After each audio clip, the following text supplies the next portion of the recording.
Over a decade later, a heartbroken mother is not giving up hope. She says somebody knows who killed her daughter and they need to speak up.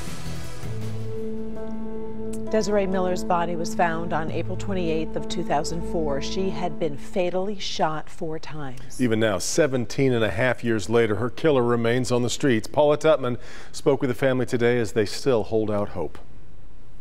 We've uncovered new information that could warm up a cold trail to a cold case of a young woman murdered in Detroit. I cry for my daughter almost every day. 13 years is but a speck of time when your youngest child is murdered. And Lila Beamer and sister Tiffany Miller can remember how they found out like it was yesterday. We're actually waiting for her to come home. Right. The car she was in was actually my car. I actually answered the door, and they said it was Detroit police. And when they came in, they said, "Do you have a daughter named Tiffany Miller?" I said, "Yes, she's upstairs." I said, "I have another daughter named Desiree Miller." "Well, then that must be the daughter that was killed." I said, "What?"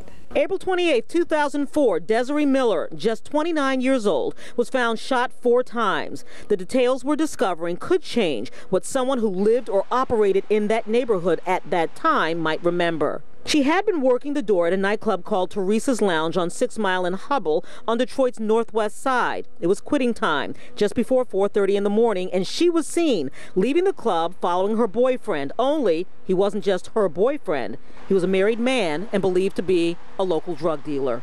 And we're not sure if they were after him or after her. Her family only knew him as JB. He was found shot to death in his truck not far from her murder scene. Because she was found on the passenger side. They drove her to where she was killed. The way they connect the dots is he was killed first. Likely, his killers saw a witness, Desiree, who'd been following in her sister's vehicle. It probably was more than one person. They probably forced her over, jumped out and got in the car and took her. Crime Stoppers is offering up to a $2,500 reward in hopes that perhaps time or even this new information will soften hearts or loosen lips. Paula Tutman, Local 4.